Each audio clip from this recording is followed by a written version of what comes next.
Warning. Watch very closely now. 3, 2, 1. Bzow! Check that out. The following podcast features terrible jokes. You know you can use Hot Wheels cars when you need to make a saving throw in D&D? Every car is die-cast. Usually about board games. We want the fun. Gotta have that fun.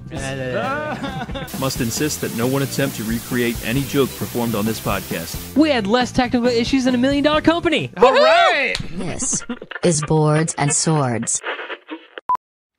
Good evening, everyone. Welcome to Boards and Swords. This is a podcast featuring bad jokes, good folks, and me forgetting at the last moment to not hit record on the recorder there. Who am I? I'm one of your hosts. I'm Chris Renshaw. I'm gonna flip it over there to my partner in crime, Mr. Philip Herbig. What's going on, everybody? Welcome to Monday. It's July 21st. We are now we've been closer to 2050 than we have been to 2000. Just wrap your heads around that. Yeah. Joining us in it's our Starship Troopers. We're the old menace. Yeah, joining us in our inevitable depression this week is Eric Yurko from What's Eric Playing? Yeah, they told me that if I didn't show up, they threatened my family, and I was still late. Although, I'd have to go up and look. I think you're one of the people we've had on the show probably the most. I am a sucker for being on podcasts. Yeah. So in case someone hasn't heard you on the show before, with just a quick summary of what you do on your website.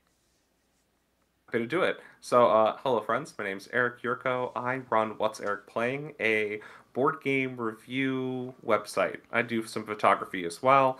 My goal is essentially to highlight fun games that I've been interested in and tell you what makes them interesting with some thoughts on how to play, when to play, why to play, and what's good, what's okay, and then what I would have liked if it had been different about the games. So 2 reviews a week. I'm also on Instagram. I'm mostly off social media though because I needed a spiritual cleanse. So here I am trying to rub 2 nickels together and be like, publishers, I'm still relevant. That's the joke though. I'm a written reviewer. I was never relevant. Yeah, exactly. I was going to say you're almost like the anti-content creator because it's like, first of all, you do written reviews. Print media's dead. Brat, brat, brat, brat, brat. And then secondly, like all the things that people say about content creators, oh, they don't play the games enough, the content or their content's like too shallow, or like they're always talking about... I don't play the games enough. I just have too many words. You at least play it off. That's true. And then people be like, oh, they're always positive on games. Like, no.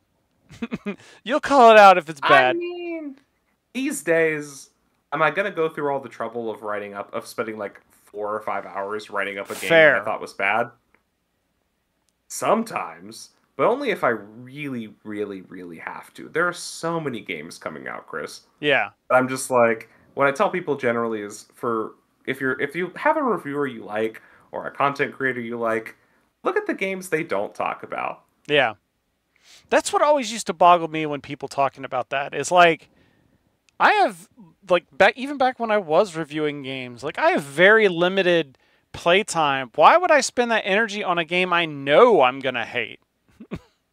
It's actually really, really hard to write a compelling review about a game you didn't like, because generally speaking, games are not going to inspire, like, a lot of games are not going to inspire, like, vitriol, right? Yeah. And that's what people want. They want, some people want, like, the 0 punctuation style, like, me swearing and fuming. A lot of games that I don't like, I didn't like because they were just boring. Yeah. Okay. Or just okay. Yes. And so, do you want to read 2,000 words that are just me struggling to paraphrase? Yeah. Like, I'm just saving everyone a lot of time. Hearing why a game was good and why it's interesting and analyzing why it was fun is cool because you can start looking at like societal trends and like, why are we doing more roll and writes than we've ever done? Like, what's the next big thing? Why is everything a roguelike if you're into video games? Hearing why something is you're just like, not everything's a winner. Or you do like me and talk about the struggle of the indifference of banality. I love it. Good job, Beetle. It's only what? Struggle of the indifference of banality. It's 6 words. I have to extend that out into a 2,000-word review. You know how hard it is? 6 words into 2,000 without using ChatGPT. I was about to say, AI will do it for you, apparently. No. Or you do what I do and just decide to make fun of Hasbro instead. I mean, someone's got to. That's my Philip. That's my segue into the news. News. Because we're talking about Gen Con this week, and also because I'm saving everyone. Again, I could do a whole news bit about the GW reveals that just came out because they all look very, very, very, very good. Just like Rusted Beetle's comment in the chat. So instead, there's going to be a lot of D&D and Hasbro talking to this thing, but it's all good because some of these are pretty funny. But I got to warn you up front. This first joke is a math joke. I was supposed to assemble some trusses at work for a new building, but I couldn't understand any of the instructions. I don't know sign language.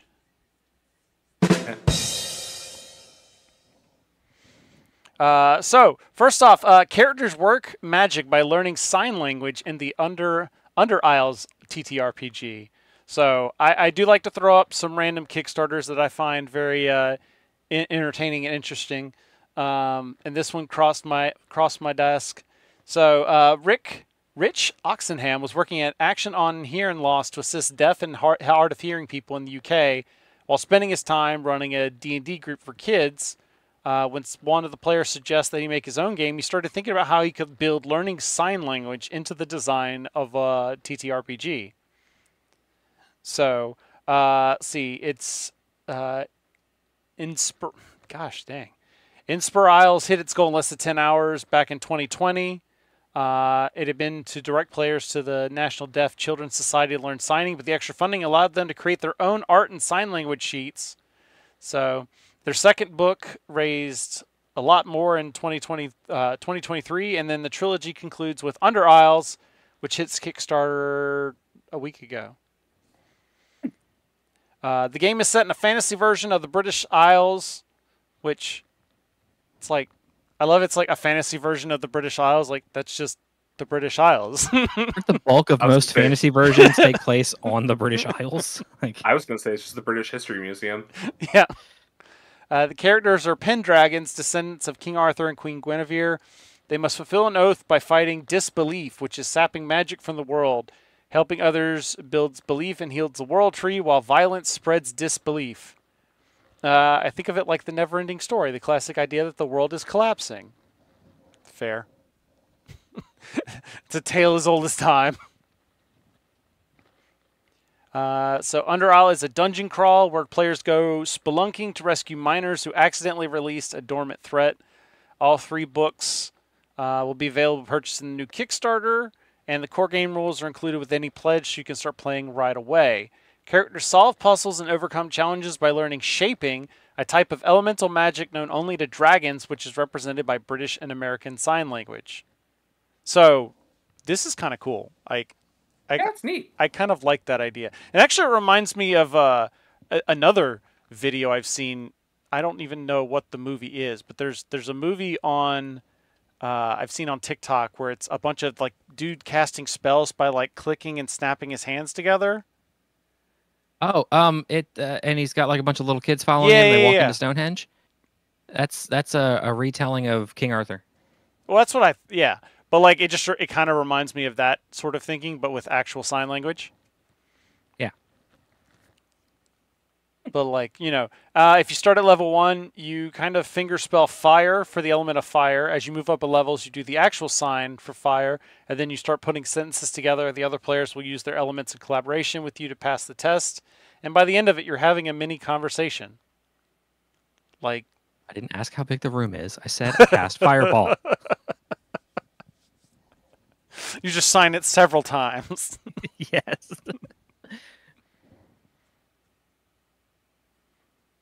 or where the one TikTok where the barbarian, I cast fireball. It's like you don't have fireball.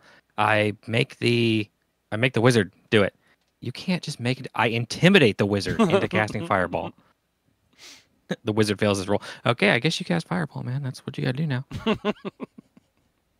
Sometimes you gotta take control of the situation. Yeah. Exactly. Like I this is actually really interesting. I may have to back this. It's sad I didn't hear about it before, especially considering like all the different RPGs that are out there. But like I'm really kind of curious about. I may pick this up for myself just because sign language is always one of those things that like that would be kind of nice to learn, but then you just I don't have any reason or motivation to, so therefore it just kind of falls off the wayside. Hey, there he is. Okay, sorry. My internet at the house has been a little weird lately. But yeah, so yeah, if you want to use your D&D group as a chance to learn sign language, there you go.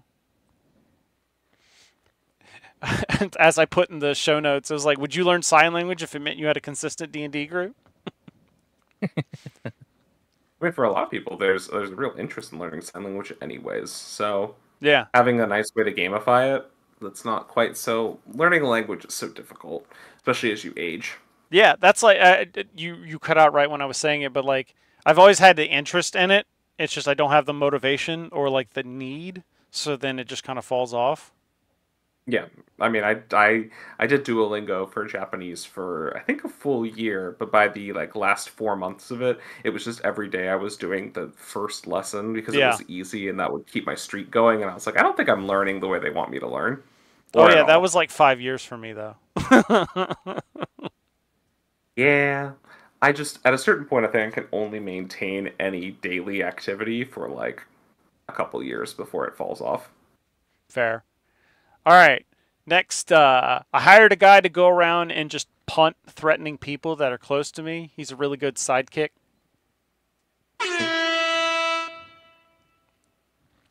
So another Kickstarter that I may have to pick up just because I've been doing the youth D&D stuff and the kids. This is definitely something they would like. You can train a dragon or play a unicorn with the new D&D Pets and Sidekicks book. So not an official product. Basically, there's a group called what is it? Level Up. Yeah, it's like Level Up. It's one of those.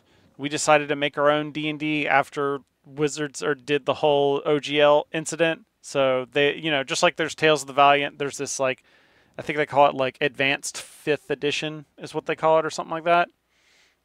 And now they've got a new source book. From Ian Publishing's called Pets and Sidekicks. So, let's see. It launched its Kickstarter campaign on July 8th, written by Paul Hughes, who previously gave DMs plenty of new threats and the excellent Level Up Monstrous Menagerie. The book offers rules for animal companions and allies that level up with the characters. So, like they say here, you can have a unicorn companion, but at level 1, you're not going to get like a full, noble, majestic unicorn that's like challenge rating 5.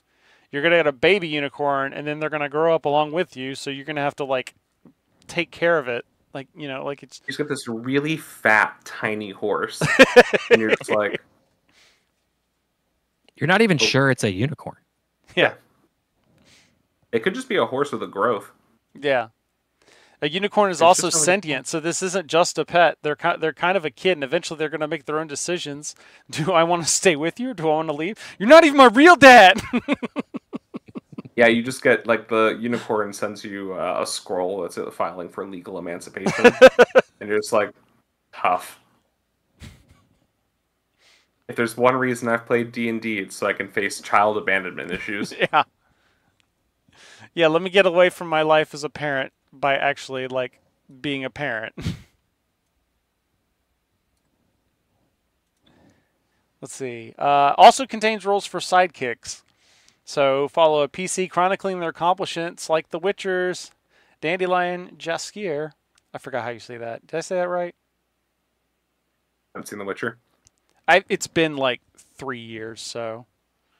It's okay. The Liam Hemsworth one's coming back. Oh, yeah.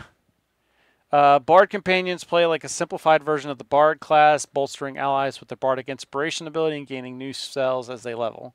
That makes the companion easy for the DM to run or for a player to control. Yeah, so it's just like, hey, I want a buff that follows me around. It's like Philip in the Gamers, the Darkness Rising, the guy that was like carrying the treasure chest. Yes, You do need to have one person that holds all of your stuff. Yeah. exactly. Like you want to avoid dealing with encumbrance. Just have a guy whose job it is to hold your stuff. That's one of the fun things of I've been playing like some of the systems that mimic older D&D, and that's the thing is like you can just have a guy like I need a hireling to like carry my stuff, or like I got two hands, I don't need to be carrying a torch around in one of them when there's baddies to slay. I'm just going to hire a dude to just carry a torch next to me. Well, you heard about the hireling railgun? Oh, yes.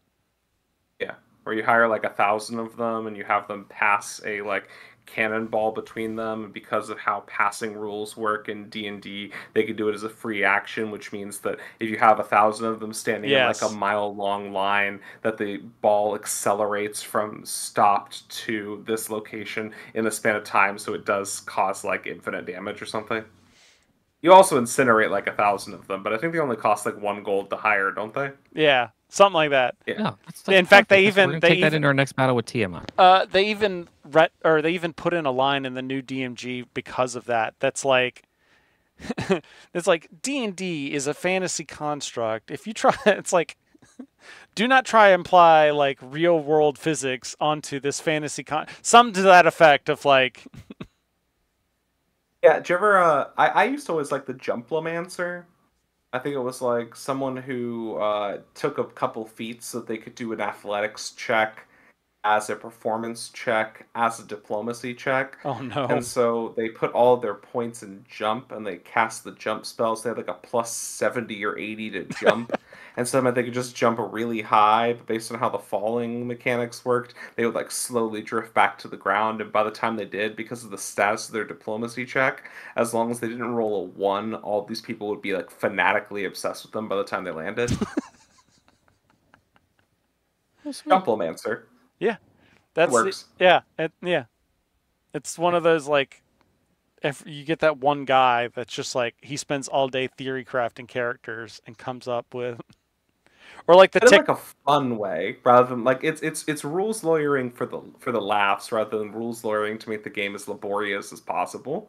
Yeah, or it's like I think what was it? There was the I think I sent a TikTok to you, Philip, where it was like the chaotic good necromancer. Who's like he goes around finds like terminally ill people and is like, here, I will give you like a bunch of money to give to your family if you just sign me your body when you just when you pass. I always liked the one where it was like a necromancer that just thinks they're a really good doctor. So it's that exact thing, but they don't realize what they're doing is necromancy. They think they're just really good at doctor. Yeah. These guys are so good, they just keep following me around. Yeah. Well, you help them out, and they're like, I want to help you. And you're like, that's good, I'm a field medic. And they're like, great, I will follow you. So they say it in more of like a kind of way, because they're, dead. All right. We fulfilled our goal of at least giving some credit to some smaller companies. So now it's time to begin the Hasbro bashing. Would this next game be played in a casino Uno?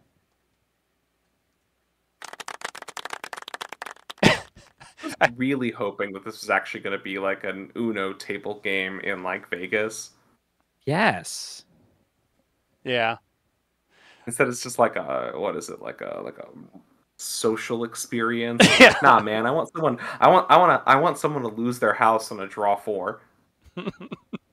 Yeah, Mattel cheap. I love the already the like the opinion just dripping from the title, where it's like Mattel cheapens family card game brand Uno with bizarre casino crossover. First of all, families have broken up over Uno. Okay. Yeah, I was saying, how can you cheapen the family card game brand Uno in a way that DOS did not? Yeah.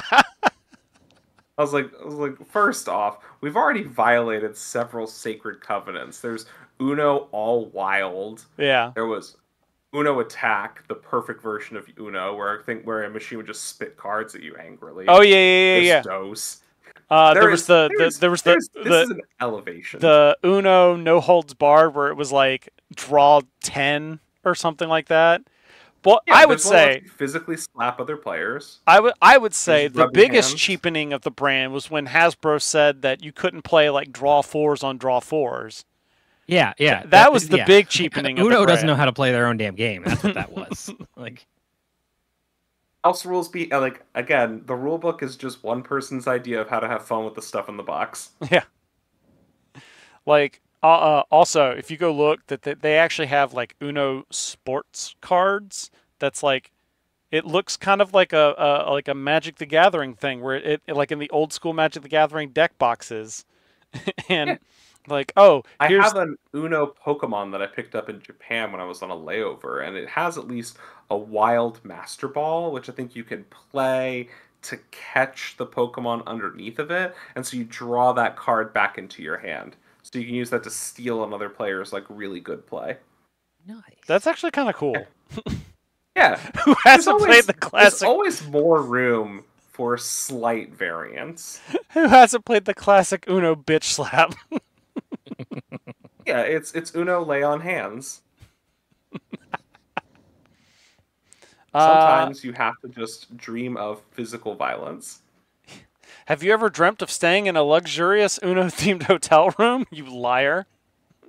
That's the experience offered to one competition winner, though, at Mattel's calling the first ever Uno Social Club. Themed around the popular family card game, takes place at the Palms Casino Resort in Las Vegas, and it's the maiden voyage of these so-called social clubs that will apparently be popping up all over the U.S. in the near future. An Uno event at casino conjures amusing images of gamers dropping piles of cash or car keys in a high-stakes match.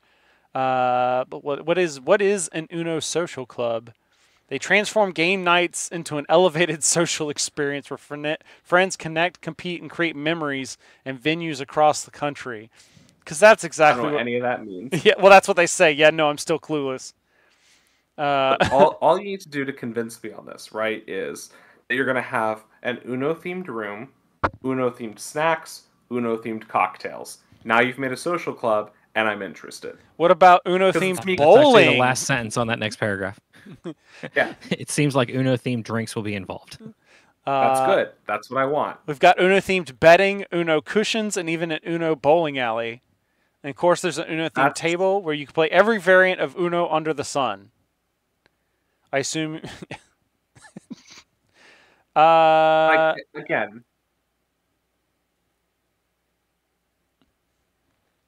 Yeah. I think there needs to be a high-stakes Uno table.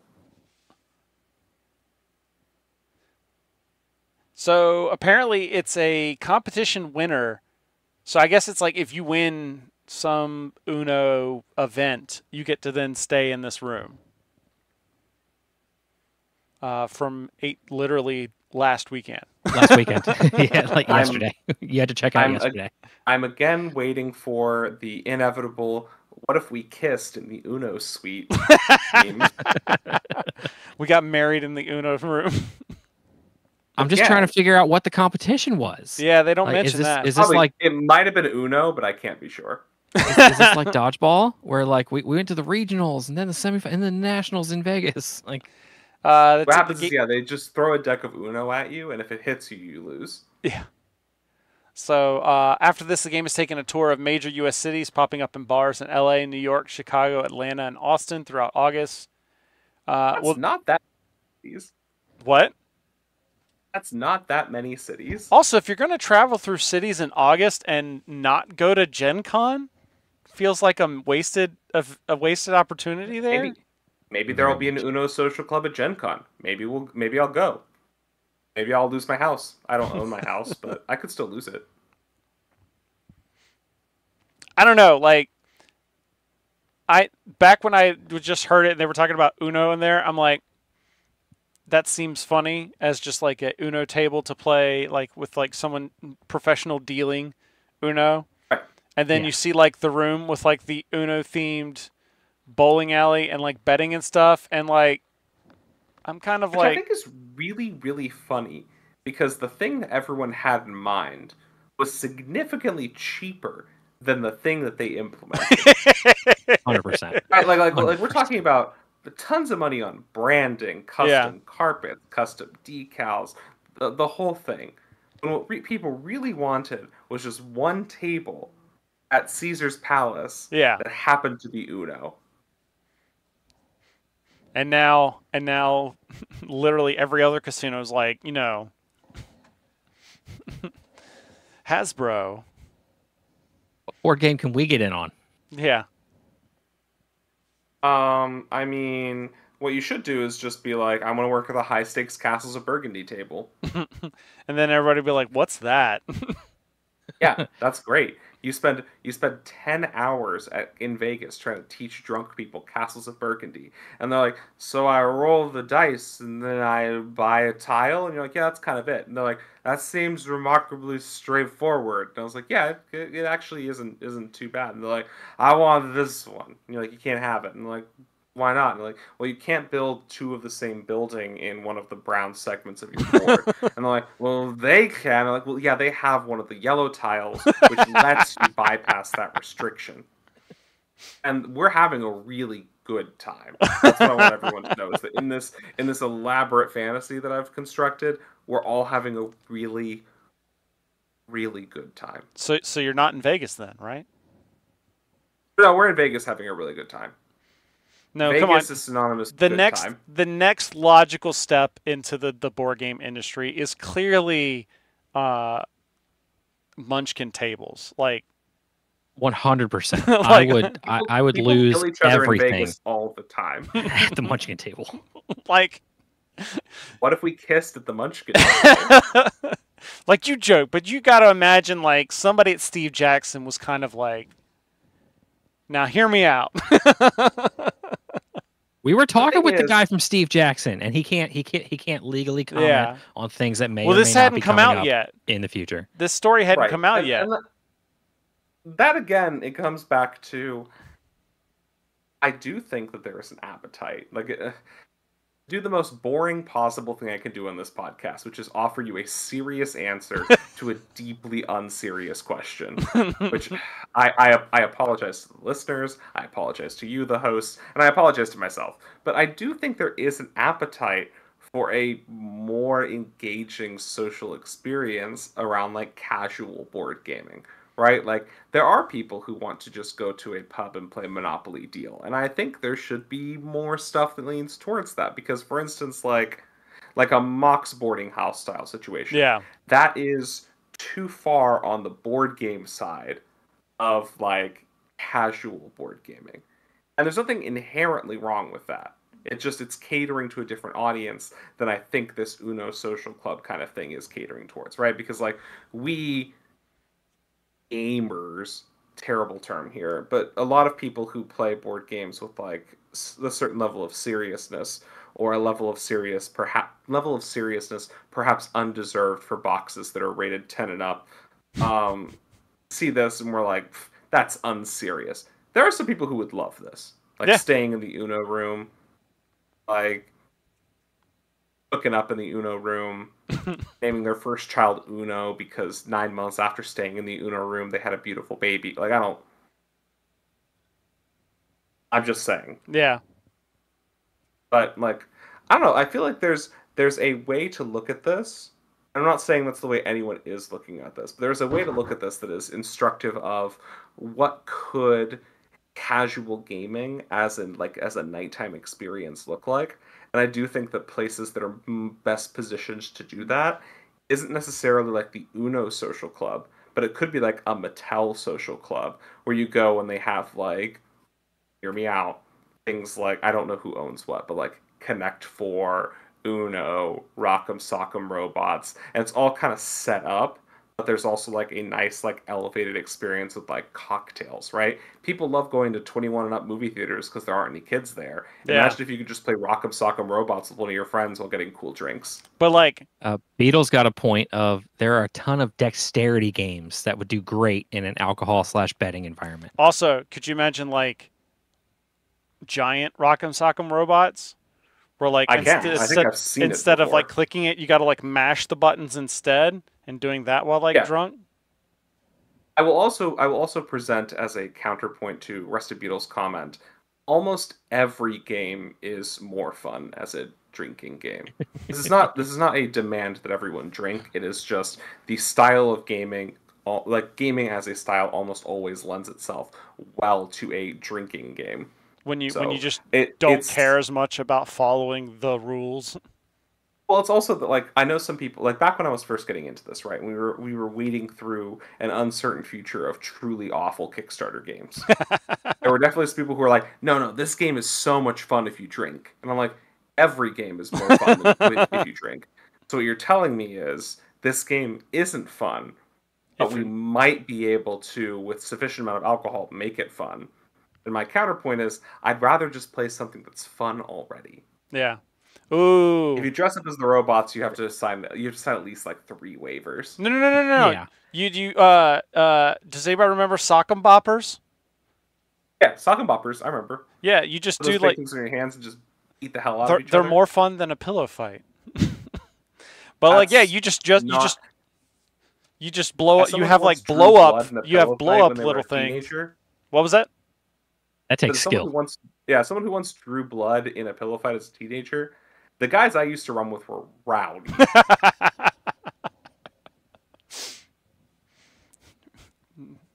Maybe that should be on my 2 truths and a lie. Drew blood in a pillow fight.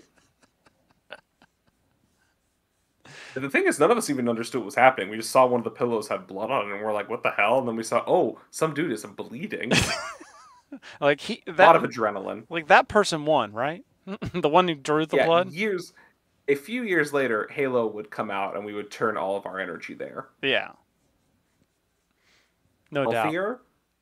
Probably. But yeah, no, all I'm saying is I do kind of wish there were more dots on the spectrum of like mediated social board game experiences. Because I do think like I enjoy a bar.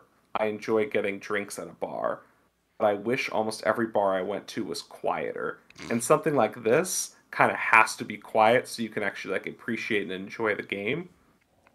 And I think I would like that better than a lot of the experiences I've had lately. But I see. I would I don't obviously see like probably prefer something like Yeah. Mox because there's a better game selection, but I think I could get more of my friends to go to like the Uno Club. I don't know. I just feel like even if it's even if you've got the drinking and everything, it's not going to get quieter just because you throw a game of Uno in there. Now it's just going to be a bunch of loud people arguing about Uno. It's the vibes, it's carpeting, it's noise canceling stuff in the ceiling. Oh, fair. I believe that we can make a quieter bar experience. And by calling it a social club, you automatically change the vibe from bar, kind of rowdy, kind of raucous. Fair. Social club has a certain level of elegance, and someone like brings you your drink on a tray. Sounds like you need to wear a jacket when you Yeah. walk in there. Exactly, Gotta like have jackets only at the Uno Social Club. And it probably smells like cigars because it was like literally a cigar room like a week ago. Yeah, you unfortunately don't make the dress code for the Uno Social Club. You are being asked to leave. I could see this being What a if we new kissed in the alley behind the Uno Social Club after we got thrown out for violating the dress code? I'm just saying. And then when you have like your kid 9 months after the kissing at the Yeah. Uno Club, and then it turns George out Uno. Yeah. and then it turns out that you had twins, you announce it to everyone by showing off a draw 2 card instead. Right. Oh. It's me. It's my child George Uno and reverse. And Skip. Reverse for a Skip. variety It's of already a reasons, name. but, You just call him Skip. I like that. I like that Skip is in fact a perfectly legitimate name, and I just completely missed that. Reverse jackets required.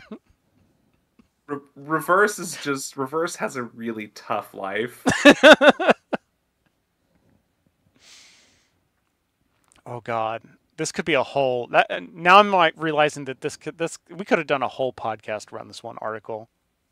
100%. Yeah, around social club. Like, I still, again, I have to take the extremely unfun position of I actually think that the core of this idea is something salient. Yeah. I just don't agree with the current implementation of it. Right.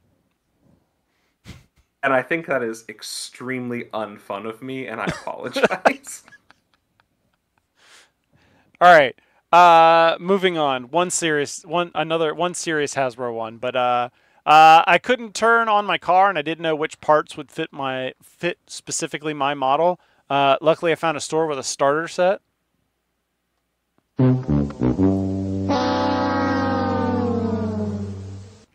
So, again, this is another one of those articles that has a lot baked into the title. D&D reveals new starter set costs twice as much as the old one.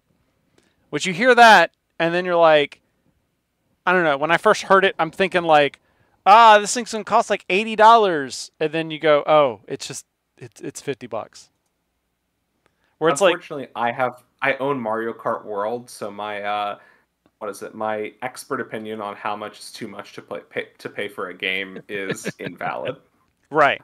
They're out here being like $80 for Mario Kart, and I was like, I'm gonna do it.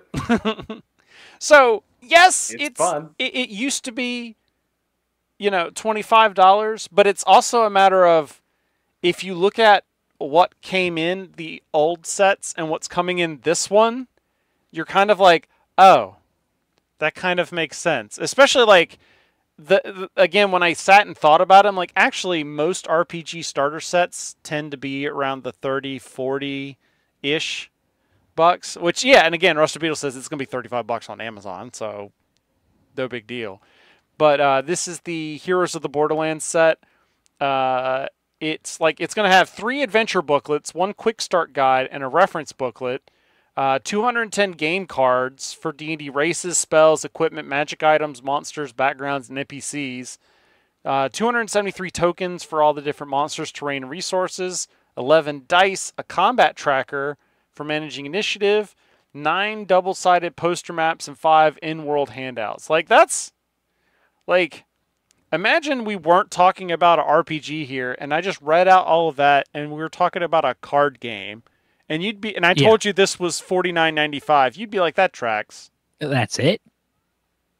I also just hate to be that guy coming in from a non-RPG space, but you can tell me just about anything is $49.99 these days, and I'm just like, that's the economy. Yeah. It's like I just went out for a coworker's lunch, and I was like $60, and I was like, that's the economy. Ugh. I mean, just reading off all these components, and it's like $50. That's it. Yeah, that's all I got to pay for 273 tokens. I mean, granted, they didn't tell you. We don't know the quality of the pieces. we don't. I would assume these are punchboard tokens, but even then, yeah, punchboard tokens. The 210 game cards. It could be those. Those old shitty Valentine's Day kits you used to get when you were a kid, and had the perforated cards to give. I was literally thinking because I've seen some of their packs where they do that with especially initiative tokens. Like D&D used to sell them where it was like the punch board or the perforated card stock basically. So I would almost wonder if that's what they're doing for the races and spells. Well, I mean, even if you split this up, right? So let's say you split this up into 3 separate adventure booklets and then an in-game pack, right? Each of those adventure booklets, it does not matter how long the adventure booklet is. You are not buying an adventure booklet in the current market for under $10. Yeah. Right? Okay, so let's call it $10 each for the adventure booklets. Let's call it $10 for the 210 game cards, and then let's call it $10 for the tokens and the dice. I mean, that dice alone could easily be like $12, $13. So. Oh yeah. Exactly. That's why I'm I am very much not a good person to like discuss price stuff with because Yeah. I have very low taste. But I'm just like, I don't know, stuff costs. Yeah. I mean, how much is that dice set that there's always the coupon for the D6. I think it was like $10. You're talking about the Is that Crystal Crystal Cast? Palace? Crystal Cast. Crystal Cast. Yeah. Like there, I think was it like 10, $15 for I think it was 10, but then that was 7 the dice? 7 die. Yeah, that's what I'm saying. Your normal dice set is. I'm wondering what the extra 4 dice are. Oh, they're for eating. Yeah. That's what I do with them. Just like D6s for the rogue. Probably two there's- D20s just so you can Oh roll yeah, advantage for and advantage disadvantage. and well, disadvantage. it's 4d6s so that you can attack the bus. You do have to roll a 6, otherwise you can't. Like you can't. That you need to have rolled a perfect 6. Roll initiative. You roll first. I'm like, wait. Beetle's got it. 2 D20s and 3 D6s total. Yeah. Yeah, 3. So that way you can have 3 players potentially attack the bus. I don't know what a d20 is for. It's for health. It's the health of the bus. I There assume you so you one in each of your cheeks in case you have a squirrel companion you want to emulate them. Is this helpful? Yes. You had me on for this segment? Yes. Okay, good. 100%. Yeah, and like you were talking about the adventure books part, 40 to 60 hours of play in each box. Like We get into that very, very, very, very, very dangerous thing of hours of play to dollars Yeah. creates value. Yeah. And I know that is how some people calculate value. I do not think that is an invalid way to calculate value. However, I do think it is that's what I'm looking for. It's a little artificial. Yeah. Yeah, But again, I there is only no use it- exact formula for how someone derives value from a product. Right. I just think about it in terms of when I'm comparing it to something else. When someone's like, "This is expensive," I'm like, "Yeah, but you pay like $40 to see a movie, and that's over in 2 hours." Like, That is my general range of cheaper than a movie, because a movie's price, it is hard to get cheap. It is hard. You can't negotiate a movie's price, right? Yeah. A movie's price is just going to be what it is if you want to see a movie. And so for me, if it's cheaper than a movie, I'm like, well, it must be acceptable because I was already going to go see a movie and get sick on popcorn. Although I actually didn't get sick of the last movie I went to go see because I didn't buy any popcorn. I got pretzels instead. there you go. Yeah. Correlation doesn't equal causation, though. A bunch of my friends wanted to go see that Jujutsu Kaisen movie. I know that's a thing. That's about it. It's one of those. It's one of the anime I don't watch. I haven't seen it. I watched the movie. It was remarkably coherent for a movie based on a show that I hadn't seen. And so that's pretty much my entire review of it is thumbs up. I understood the entire film ish. Which makes it better than Dune. Fair. I still don't know anything about Dune, and I watched the first movie. I was like, sand? I read the book, and I don't know anything about Dune. Yeah, they lost. I lost my suspension of disbelief when they showed Timothy Chalamet going outside.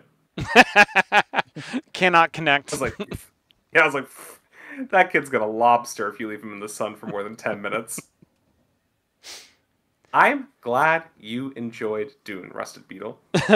Dune was awesome. Yeah, the people that I like think Dune. that's great.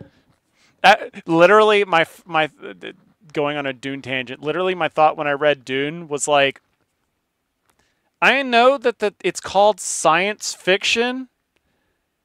It never occurred to me that we could have different kinds of science in that science fiction, and that some of those Yeah, sciences I would not be interested in. I mean, that's Star Wars too, right? It's vaguely science fiction. It's space opera. It's fantasy. Yeah, the lore is dense, and that's correct. I was like, I didn't tried to know understand we could it. use and at ecology some in a point, science some guy fiction. turns into a worm, and that's great. When did I start watching And they didn't trailers? call it Dune Manworm. They called it something. I truly, we should not be on this topic. I'm so out of my depth. All right, one last I story. haven't even played Dune Imperium. I'm so sorry. one last story, and then we'll talk board games. If the star from The Nanny created a restaurant chain, would that be called a franchise? I would go to her restaurant. Totally. So yeah, D&D. There was a story that came out recently that D&D is going into franchise mode. So Hasbro's previous vice chief of digital games will now lead the D&D Dungeons & Dragons on its new franchise model direction. He announced his new position on July 9th via LinkedIn, saying that the toy company had shifted our structure internally and D&D moved to a full franchise model, meaning everything, books, video games, film, and TV. Everything touching the franchise lives under one roof. He continues saying that the restructuring will allow a strong, coordinated, and well-funded approach for the franchise, and more importantly for us, the fans. All I gotta say is, what a franchise model means? yeah, I guess. I thought franchise model meant like somebody owns the Denny's, like a guy who isn't Jim Denny's, like owns it. Whatever. I don't understand anything. Carry on. Ignore me. No, I just think this means is what they're gonna that I was right all along, and I was saying that D&D. It's like the one thing Hasbro kept trying to like milk money out of the D&D the game, and realized that like no, there's no money in that. D&D is more valuable as a brand than it is as a game. Like the name Dungeons and Dragons is worth more than the game actually Dungeons and Dragons. So yes, like I think you are almost 100% correct. like if you want to make, because Hasbro wants to make all their brands and be like billion-dollar brands, like it's not microtransactions on D&D Beyond is not going to get you that $1 billion. Like no, we're going to farm out D&D folks are still playing first edition, and you will pry it from their cold dead hands. Yeah. There's nothing you can do about someone who doesn't want to upgrade their like 50-year-old game. Dungeons & Dragons.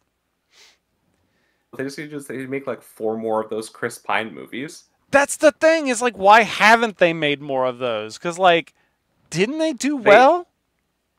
That style of movie did amazing. Yes, well, they are authentically conveying the difficulty of getting your D&D party to meet up for a second session. Like, that is technically what we are in right now is the ARG. We really enjoyed the first D&D session. Yeah. Now we cannot get anyone back together because they all have scheduling conflicts for the second one. It's authentic. It's real to the series. It's part of that franchise model. And then ultimately they'll just have one character and everybody else will be different because it's like the one person has to move on. I mean, they did put Regis Jean Page on like the poster, and he was in the movie for like 10 minutes. That is true. Which I enjoyed. I think that's fun. I'm waiting for the D&D Dragon Flamethrower. I mean, I wouldn't not buy that. That's what we need. We need a Mel Brooks style merchandising to happen in the middle of a D&D movie. Mm-hmm. Yeah, and you also have like other strong, like I would say something like Baldur's Gate 3 has really, really, really revived interest in like the lore of D&D and like the settings of like the original D&D. So you could definitely build off of that. But if Larian proved one thing that I don't think Hasbro is going to be super amenable to, is that you have to let them cook. Yeah.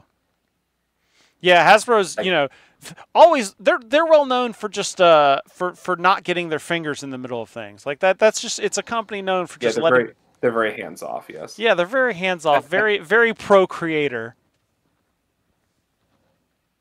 No, Beetle, they got to do what I do, is where all my characters are the exact same name. Mm-hmm. Just depending on which setting we're playing in. Just like Jimothy. Where's the D&D social club in Vegas? Yes. I again think that would be fairly reasonable. I honestly, that's what I was thinking more of when you were talking about your casual gaming. Like our local game store, they do D&D at the pub, where it's like they partner with a pub, and it's like $35, and like you get like, you know, it's like a meal and D&D and stuff, and they sell out like all the time. I mean, $35 is a good price. Is a very good price for that. It is, as I keep pointing back to, cheaper than a movie. Yeah, I don't know if that actually includes the food, but I think it's like food tailored. But It would not surprise me if it didn't. But even if it didn't, still a pretty good price. yeah, These days, having a night out for $35, good luck. yeah, and you don't have to organize the group; you just have to show up. Oh, that could be a mixed bag. Fair. That's about one discounted starter box. There you go. And there you go. That's how you do it. There you go. All right. Yeah, that's all I got. That's all I got for the news. Like I said, very RPG focused because we're about to get into talking about some board games. So Gross. we got Gen Con. When is Gen Con? Not this coming weekend, but the following weekend. It's literally next week. Yeah. Yeah, it's next Thursday, not this coming Thursday. It's the next Thursday, which is terrible for me because I actually made plans for a week in July that does not exist. Like I was like, well, this week I have this weekend, next weekend, and then Gen Con week. That week doesn't exist. I literally made up like I think I got somewhere around like July 35th. I was like, whoops, too many. Yeah, it's so weird when you're not like, I'm not like counting the days down, and like also because I'm not getting the assault of all the press notifications for like every company that's like, meet with us next week at Gen Con. Where I still need to get my schedule in line aligned for that. I am going to do that probably this week. Because a bunch of them I have, but they're not on my calendar, and that's going to cause problems. Places that ask you to schedule a meeting and then don't send you a calendar invite. I know, right? Bad. I'm thinking it'll probably be Wednesday when I start seeing people post up pictures is when I'll start having the Gen Con regrets. No, you just gotta have someone like post, like do a TikTok live from inside of the Thursday morning line. Yeah. Because that kills your FOMO real fast. Because Yeah. it is sweaty. Especially if there's a hot thing to get this year. Like the first year with Lorcana, sweaty. Dude, that was so messed up. I remember when they did the line overnight and people were like having their kids wait in that line while they went and played games. Yeah, that's what children are for. Yeah. I don't understand. I thought that was the official like boards and swords position, is that they've got small hands, so they're perfect for factory labor. I mean, not Note, listeners, he didn't deny it. the views and So you opinions of Eric. And why'd you have me on the show, Buckaroo? Oh man, You you're knew right. I'd be like I've this. I've platformed it. Oh. Yeah. Yeah, I'm so far out of the loop on board games now that like I don't even know what the like biggest. Although it just seems like even like the casual listening I've been hearing, there hasn't been like a everybody rush to get X game. Not really. I think that we might be a little bit past that, because like I'm looking at the BGG hotness right now, right? And what you'd expect to see is still on there. Like Bomb Busters is on there, Endeavor Deep Sea is on there from like Spiel des Jahres stuff. Mm-hmm. But also like Ark Nova is on there, and that game came out like 4 years ago. Right. Ark Nova's old enough to vote. And like Harmonies is still on there, Arcs is still on there. So I think that we are starting to see a transition away from like a Gen Con doorbuster to people go to Gen Con and they find out what the big game is going to be. That said, there's Vantage and Covenant that I know nothing about on the hotness, so I could be wrong about that. Also, not on the Gen Con preview list, but BattleTech Gothic coming out. Excited to see stuff about that. from Catalyst Yeah, I Game got sent a Labs. few like embargoed things about like embargoed Gen Con releases, and so I made a pointed effort to actually not read any of those documents before I got on the show, so I didn't actually mess anything up. They're like, here's some things that we're releasing, but they're embargoed until X date, and I was like, I am not going to look at this. Yep.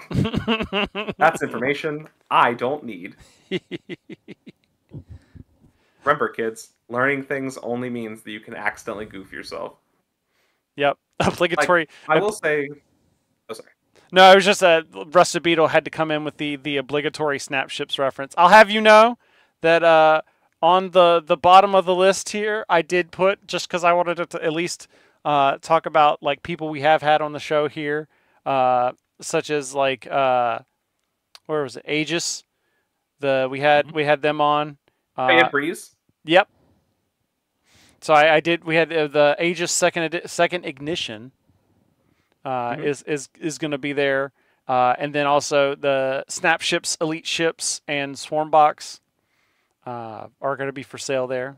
So yes, Rusted Beetle. I actually do have a fun thing that I have heard straight from the straight from the horse's mouth. Seems disrespectful to Jason Tackmeyer, who I quite like, but Button Shy will be at Gen Con.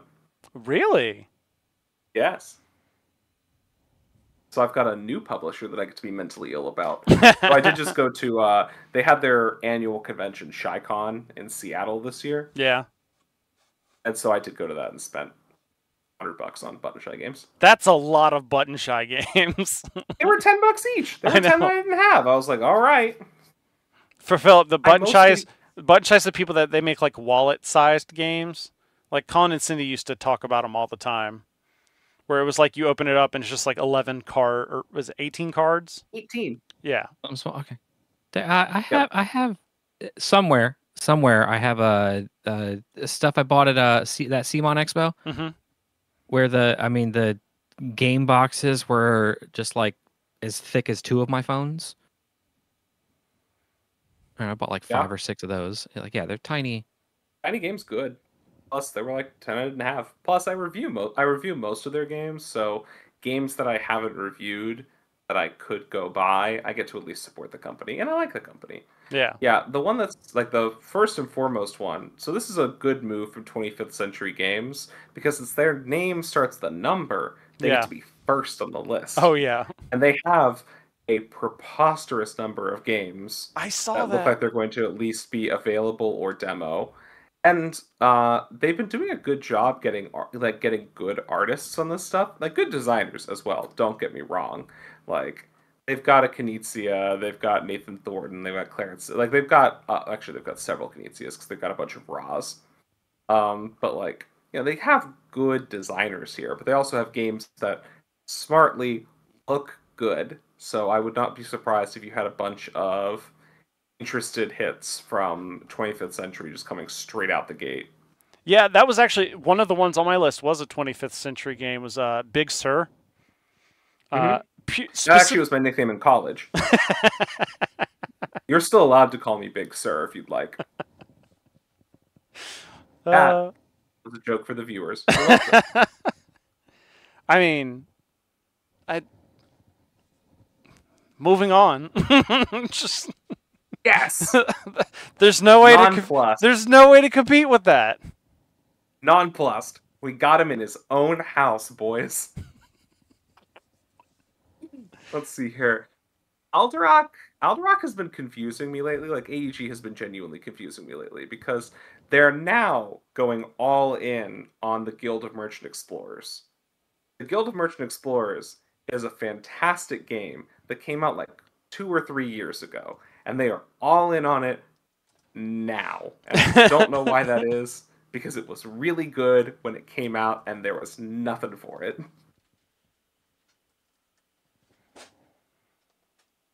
It's one of those don't look at me things. Alley Cat has a bunch of stuff. Oh, they're doing some more small box games. That's cute. All Play is bringing the heat in the small box game category. Oh, always. I'm sorry, but also you can't with Alley Cat. You can't beat the name Barbecubes. Again, fun to play with and to eat. Yeah, I want a jelly version of this, like gummies. And that's a What's Eric Playing promise. You can just eat whatever you want once. once. Like, come on now. Are these components as gummies? Let's go. Right? I do enjoy a game called Soda Jerk, which is about being as mean as possible. Where's that? That one's under all play. It's and again, so here's again the thing. I try as a professional reviewer who receives games for free to stay very far away from the value proposition discussion. I think it is a very nasty thing for reviewers to get into. Not saying that if a reviewer gets into it, it's a bad thing. Just that I think that if I'm getting a game for free, the is it worth the price question is the wrong question for me personally to be answering. That is my statement on the matter. However, $9 for a board game is a good price.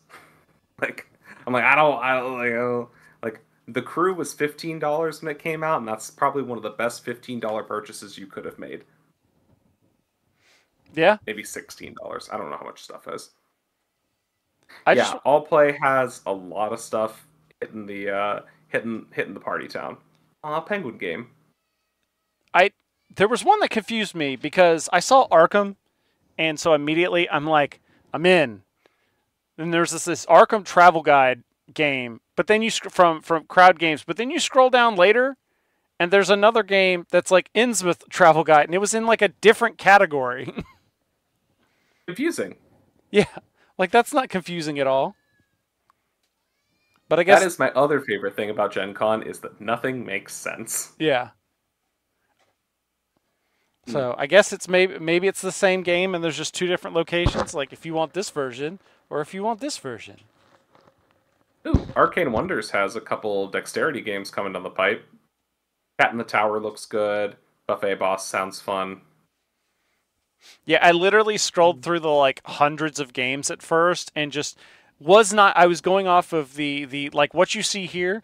The board game, like, like, oh, don't judge a book by its cover, but like when you have 500 board games, I'm judging your cover. Like, oh no, judging a book by its cover is the first thing I'm actually going to do here because it's the fastest way to get through this.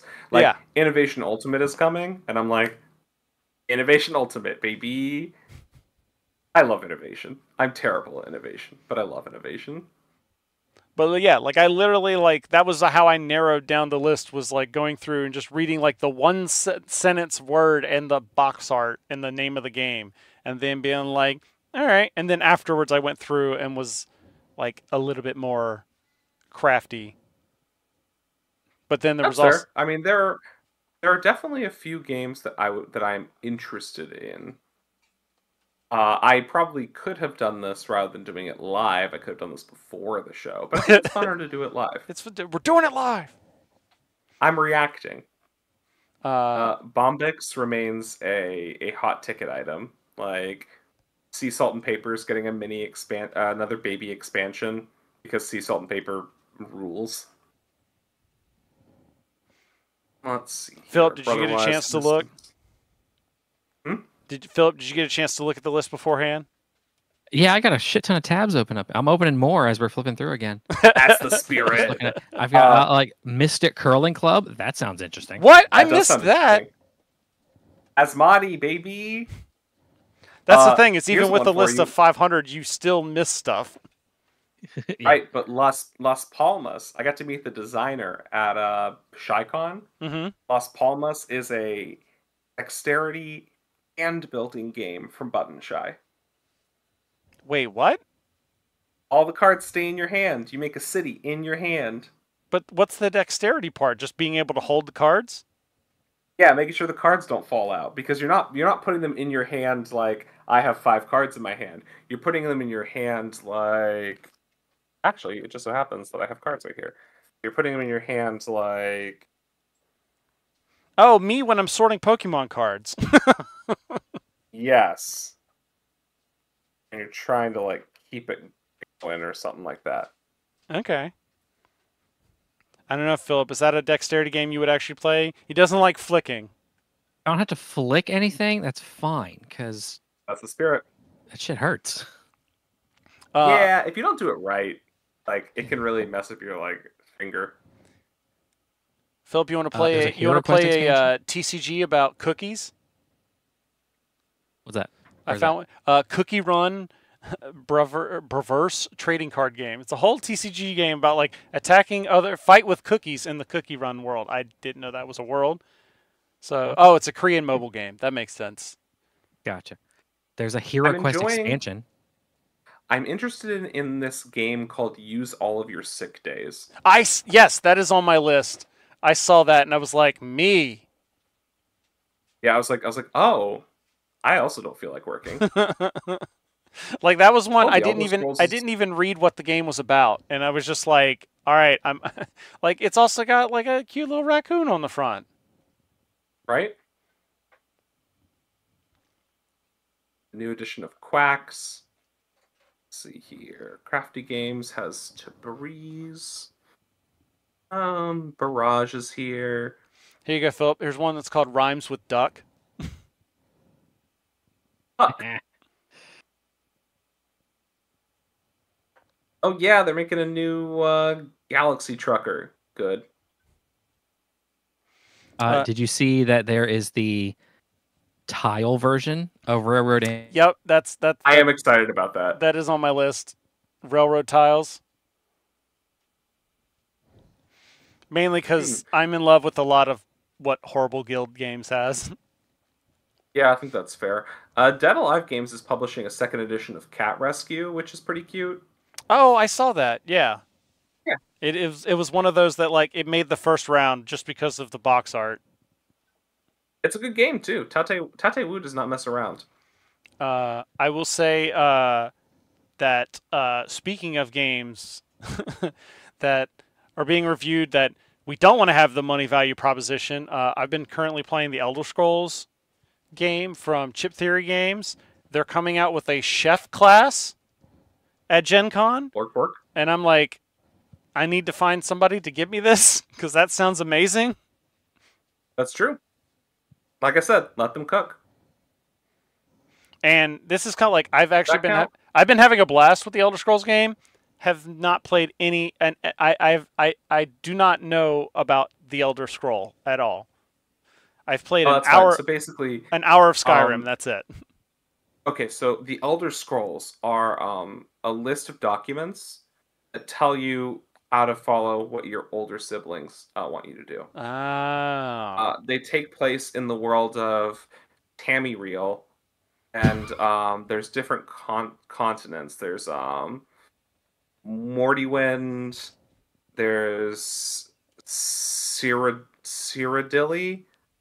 I think no, Hammerfeel, Skyrim, and then there's a swamp one. That sounds you can right. fact check me on those. I'm right. So basically, the entire game is one big bug. And then you have Sir Patrick Stewart in Oblivion. Yes. That's the only other. That's the only other piece of Elder Scrolls I know. Is my roommate in college was playing it, and so I heard the Patrick Stewart intro. Would you enjoy one fun fact about the Elder Scrolls Oblivion? Sure. The reason that the voice acting is so weird in that game is because everyone was given their lines in alphabetical order. That tracks. That's actually a real fact. Hey Philip, you wanna buy Ashes again? Jesus. Which is it? Is it a special version or is it just? Well, they're relaunching Ashes again with Ashes Ascendancy. I still haven't figured out what makes that one different. Other than I think they're trying to pivot to more of a co-op, to where like you're fighting like an AI deck. Team together to defeat a more threatening threat. Yeah. What was the first one called? It was just Ashes, Rise of the Phoenixborn. Rise of the Phoenixborn. Gotcha. Cascadia Jr. is going to be here. Cascadia Jr. was fun. Well, no, they're following the Batman. That's what's going on. We had Dark Knight Rises, Batman Begins, and we got Dark Knight Rises, and we're gonna do. Was it just the Dark Knight? The Dark Knight was second. Dark Knight was second, yeah.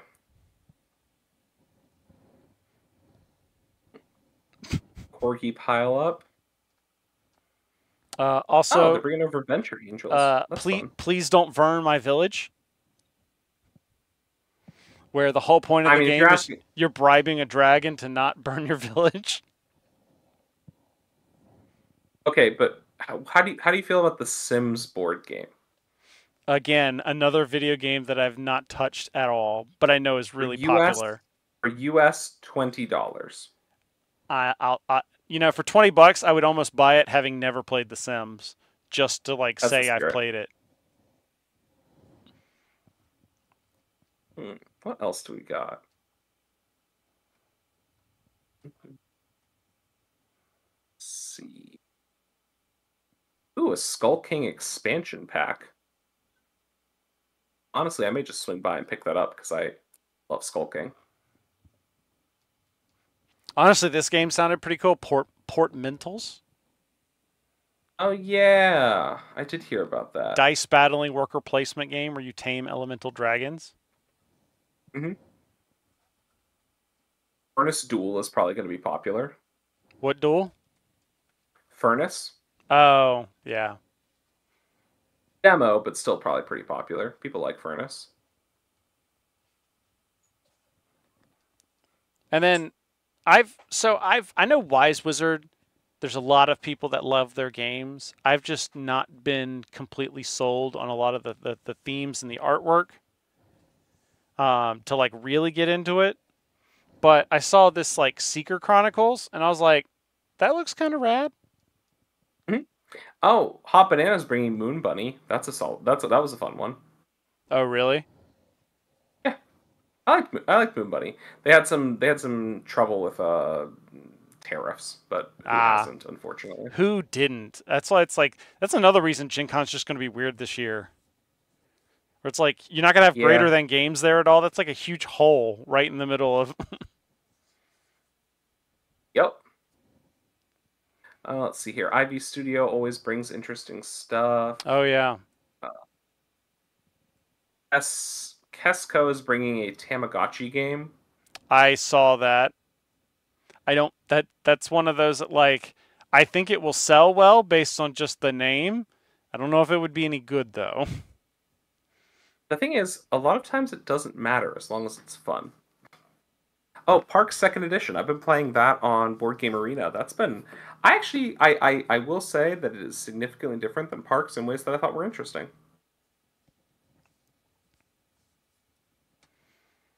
That is a thing. Recipe says a place for all my books. I saw that there because just what I need is a board game about organizing bookshelves, because I don't do that literally all the time. Oh, Exit Catan. I did see that. That one I am curious about. Did you see there was also like the board game about making a board game? I forgot what it was called. I think it's called Making the Game or something. Something like that. Yeah, somewhere in that range. 2 Ahoy expansions. That's from Leader, right? In Ahoy Leader games? Yep. It's 4 letters, so Yep. I had a good chance. That's a pretty solid chance. It was either that or Next Move. Yeah. Oh, yeah. Well, actually, I'm kidding. Next Move is just Azul and then something after it. Yeah. Hey, nice. Nope. There's no mystic in this journey to Tirnanog, so that's not going to be any fun at all. I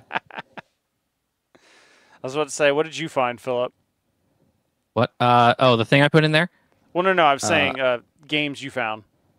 Oh, games I've been finding? There's the tile version of Railroad Inc. Yep. Mm-hmm. With the collector's box that has everything. I'm like, I kind of want that. That looks cool. Yeah, that might be where I end up doing. I bought the Railroad Inc. Dice collector's game, and that was a really good choice. Yeah. Yeah, I still have that big, huge box, and I haven't gone through all the different things in it. Oh man, there's an Oink game called Dying Message. In your last moments, convey the identity of your killer. And from Oink Games, that's probably going to be real good. Agreed. And again, in that like $10, probably like $15 range. I I think they usually Oh run no, somewhere in no, the never mind. 20-ish range. That's like 23. Yeah, it's usually if it makes it to mass market, then sometimes it'll be that range. It'll be cheaper than Right. that. Like one of my still favorite of that Insider slash all those types of games is still Fake Artist Goes to New York. It is an incredible choice. Pandasaurus is hitting hard with a ton of stuff, from Shackleton Base to. I think Pandasaurus has really locked down that like they have a couple overseas publishers that they just import all their games to the U.S. Yep. And those overseas publishers are pretty damn consistent. So it's what like catch up games that did like Far Away and Castle Combo and whoever did Ravages, and then they're bringing over all the Bombex stuff, and those have all been like solid hits. Oh, this is great. This is the meme of Americans will use anything but the metric system. How many what? Yep. Oh, that's great. Yes, how many T-Rex camels is are you 8 worth? peacock's feathers tall. Good. I was literally thinking about that because I had some friends that they just recently buy a horse, and apparently you talk about horses in terms of hands, like how tall they are. Yeah. How And tall? Yeah. I was just having that. So anything but the metric system, eh? Anything what? Meow Meow dice, yacht dice with adorable cats. I mean, Interested. Yeah. Why wouldn't you? Right. There is also, I know this one's big for you, Chris, but they are bringing Disney Lorcana Reign of Jafar. Hell yeah, let's go. I know how much you love that specific guy. Yep. I'm all in. I wasn't in before, but now I'm in. One Piece Labyrinth. That's cute. It's all Star Wars villainous somewhere on this list. Yeah. They're bringing Thrawn and Dooku. There it is. I just want to know: is Bandai going to be at the Gen Con this year, promoting the Gundam TCG? Haven't seen them, but it's possible. Oh yeah, Red Raven's brings some more stuff. Yeah, they got like a new Above and Below. They do. That is downstairs, and I really need to play that because I am excited to try it. That was one of those. It was always like recommended as you would probably like this game, but I've never actually played it. It's fun. I like it a lot. Let's see here. Restoration should have Battle Monsters and the Unmatched Battle of Legends Volume 3. I wonder if they'll have the TMNT there yet, or no? I guess that's still in production. I bet. Ooh, someone correctly jumped on the Pope game. There is a papal intrigue game. Good on you, Salt and Pepper Games. Conclave. Yep, pretty much. Smart. What else do I have in here? A place for all my books. That's definitely for some of my friends. Yep. I love. There's a company. Hey, Philip. There's a company, or there's a game here for you. It's called Removal. It's even got like a U-Haul truck on the cover.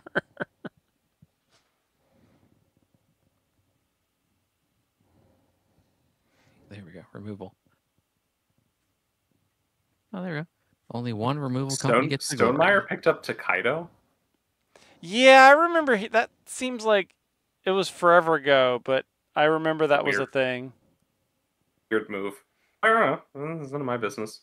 Is the chronologic games are super fun, so Cusco 1450 will be very entertaining. And then I'm glad Synapses picked up Compile, because that was also a solid game. I saw that there's the Compile main 2. That was something, I think, was it last year that it was really huge, or the year before? Yeah, they put a whole wrap around one of the skywalks for it at Gen Con. It was really cool. That was one of the ones I was like, that sounds cool, and then I never went and looked into it. It's good. Thunderworks is bringing some stuff that looks fun. Let's see here. I did try High Tide from Underdog. It's cute. Unfriendly games. Star Trek Star Realms Borg Invasion Expansion English Edition. Oof. I think games need to have longer names. There you go, Philip. This is a Star Trek game for you.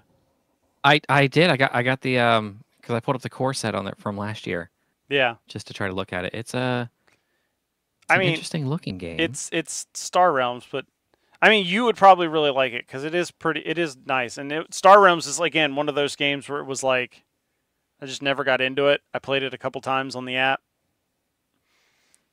Oof. I am at the end of the list. Last thing I saw was The Lord of the Rings Fate of the Fellowship, and I'm not going to lie, every single time that I see that, I think of Fate of the Furious, that Fast and the Furious movie. The 8th one. And so I just I understand that, and if my check my numbers on this, I understand that Lord of the Rings slightly predates the Fast and the Furious movies, but I do think Fate of the Furious is a more iconic name. Yeah. It's fair. Oh, actually, that just makes me think. It's like, wait. Well, which, see, now I'm just which came- wondering. yeah, what, which what came cars first? would the Fellowship drive? They would all drive the same car. So would the Hobbits be in Mini Coopers or smart cars? If they were in Mini Coopers, it'd be too Italian job, and that would make Mark Wahlberg mad, and you would not like Mark Wahlberg when he's angry. No, they'd be on mopeds. You can, for interested readers, you can look that one up on Wikipedia. Wouldn't recommend it. So, Eric, what are you looking forward to the most that you haven't played yet, or have any insider info on? I want to play that Oink games where I get to die. Like, oh man, two of my biggest dreams: playing an Oink game and dying. Oof. That's a must-have, boys. You heard it here first. All right. Well, if you were going to Gen Con and you needed a preview of what's there, this definitely was a thing. So Yeah, it served a purpose. It served a purpose, and it lets you know something. And hopefully you have a great time. And Eric, I'm hoping you have a great time. I might. It's a definite maybe. That's a George Lucas Star Wars promise. Meanwhile, I'm going to be in air conditioning and not surrounded by 70,000 people. Although maybe I am hoping just to not get the meat sweats. Wait, Philip, is there a Steak and Shake near you where you work? I don't. Is there a Steak and Shake in Maryland? There used to be. I was like, maybe we just need to I just need to come up and visit you at work, and we just go celebrate Gen Cant with going to Steak and Shake. Where's George Mason University? That's closer to DC. I don't. That's like It's in Fairfax. So the closest one to us where we're sitting right now is Fairfax. Okay. You should have seen the look of disgust on Eric's face. Whatever. That's a highlight for me and Philip when we go. Baby girl, you need to get better highlights. Well, I mean, it was the people we were with. That's what it was. When the waitress Steak and Shake isn't a place, it's a people. when the waitress looked at what's his dude from Watch It Played, and he's like, "Aren't you some kind of gamer? Don't you read the instructions?" Nice. Yeah, that was a moment that happened with Rodney Smith. That was so great. Get him. Drag him. I haven't seen him in a while. Hope he's doing all right. All right. When we couldn't decide what the hell we were going to do for dinner, so I just ordered a burger on the app, dipped in as we walked by, came back out, and was eating as they're like, "Philip, what the hell did you get?" I'm like, "Y'all were taking too fucking long. I needed a burger." I think that is the right way to do basically anything at Gen Con. That is my actual secret Gen Con tip for all you listening. Don't go to restaurants. Don't go to fast food places. Order food to your hotel. Everything else is a fool's errand. Pro tip. Pro tip. Or get stuff at the. I like the food trucks. I mean, I like the food trucks, but they're out in the heat, which is the place that I want to be the least, and the Fair. lines are long. If I wanted to be in a hot line, I would just pretend like I wanted to buy some Lorcana. Fair. Also fair. Plus, if it's like last year where there's like the train going by that's like super loud at all times of the day. No matter when you go out there, there's a train going by. Oh, I see. How long have you hated public transit? Interesting. So you think you're better than people that need to ride a train? No, I just think that like maybe we should put up a wall or something so the block, they have them for the highway. Why can't we have it for like the train going right through the city? All right. What? Let me. Oops, sorry, the wrong thing here. I'm actually pro. Can you do me a solid, Philip? Can you just get me the audio clip of Chris saying maybe we should put up a wall? Oh, God damn it! I need that for my own purposes. Like nothing good, like exclusively nefarious. But I would really enjoy that specific clip. I will use some of the Chrome tools that I definitely don't have. And No, it's clip the okay. YouTube audio. It's okay. Somebody will post in the comments the time clip, so you just have like a link to it. Thanks, fam. Don't worry, I'll only use that for personal use. No, trains are great. I'm pro train now. All right, Sheldon. You know who else was pro train? I'm afraid to ask now. Oh, I was going to say Sheldon. Mussolini. I was gonna say Sheldon Cooper, but all right. Same thing, right? I haven't seen The Big Bang Theory, so I have no way of knowing. All right, I'm going to play music before I get myself into more trouble here. Cancel. And that's been our show. We want to thank Eric for joining us, putting up with our shenanigans. If you like what you see here, folks, you got to check us out, boardsandSwords.com. If you head to /Patreon, you can help support us. Chris will dad joke your favorite games. There's dice. You could even be selected to be in our super exclusive D&D gaming session. It's really not that exclusive. You just say you want to do it, you'll probably get an invite. Check us out, boardsandSwords.com/live. It's got the schedule and the links to where we stream. And then just check out the entire boardsandSwords.com website in general. It's got all the stuff we used to do in the past, stuff we might do in the future. There's probably some old blog posts from like 2016 that Chris hasn't updated or anything like that. It's great. It's great stuff. Gotta check us out. It's so long. It's so long now that I can like, whenever there's a bad character in board games where it's like, oh, this person is actually a crappy person, and you're like, oh, hey, I definitely had a blog post or an interview with them at some point. Now I need to go edit that article. Cancel. Laughing because it's happened. It's one of those things that's like, if I had it every time, or if I had a nickel every time, I'd have like 3 or 4 nickels, which isn't a lot, but Isn't a lot. It's weird that it happened that many times. Feedback at boardsandswords.com. Let us know who else we need to have on the show, what we need to talk about next. And then tune in for us. I don't know who we're talking to. I don't have anybody for next time. I'll figure it out, though. boardsandSwords.com/live with the schedule as soon as I update it. But we'll be back in 2 weeks with somebody. If not, it'll just be us. But in the meantime, remember that every gamer has a story. And this one I need to watch what I say, apparently.